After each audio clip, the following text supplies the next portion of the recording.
Every year, an estimated 1,400 babies are born to women in custody. That's according to Johns Hopkins. Now, up until today here in Indiana, these women were giving birth while shackled to a bed.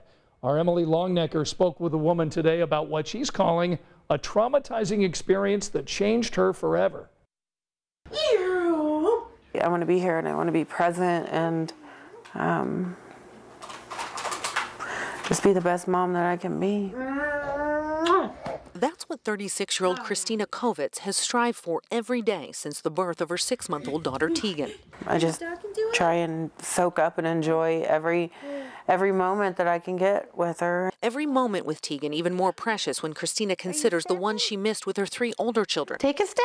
While she was in the Indiana Women's Prison for 6 years. In 2011, Christina was convicted of neglect of a dependent. I was a CNA and I got into a car accident with the woman I took care of. A week later, Christina found out she was pregnant. Having a child is supposed to be one of the happiest moments of your life. Instead, for Christina, the birth of her 3rd child, a little girl, was one of the most traumatic.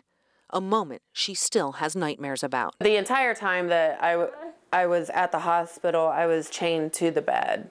And that includes labor, delivery, and after I had her too, post-delivery. Her left ankle in a shackle with a chain on it, attached to her bed. It was just this big, heavy chain that was piled up at the end of my bed, like an animal, you know? I feel like an animal, caged, you know? It never came off, not when they gave Christina an epidural for her labor pains, not during each contraction that hit, and not in the exact moment when her baby came into this world. It's the most painful and traumatic thing that I can recall. So, like you're in labor pushing and you're chained to a bed? Yes.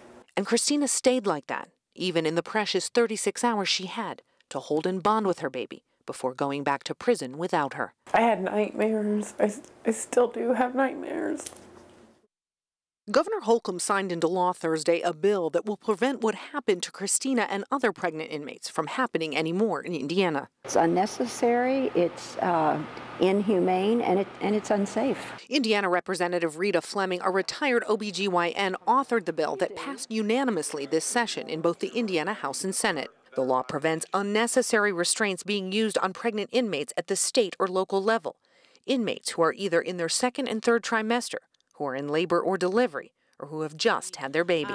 This bill is very personal to me. Christina testified before Indiana lawmakers in support of the proposed law. Before the law's passage, Indiana was one of less than 20 states that still allowed pregnant inmates to be shackled. A 2017 report from the American Psychological Association found that shackling pregnant inmates during delivery can risk the life of the mother and baby if there's an emergency, and often leads to trauma and post-traumatic stress for the mother. The study also found no instances of an incarcerated woman in labor trying to escape. A spokesperson for the Indiana Department of Corrections wouldn't comment on the bill, only to say that since 2016, it was policy not to restrain an incarcerated woman in active labor.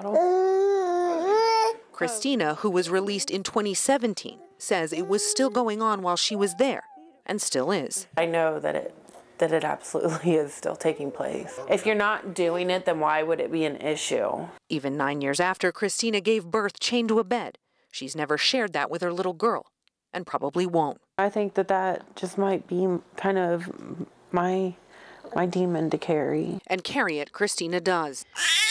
Yes! Even now, after having baby Teagan.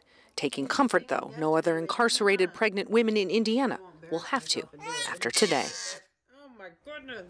Now, we did reach out to the Indiana Department of Correction about this, and they told us their goal is for incarcerated women to have a positive birth experience without restraints. But they did add, in instances where public safety or security is a concern, restraints may still be utilized.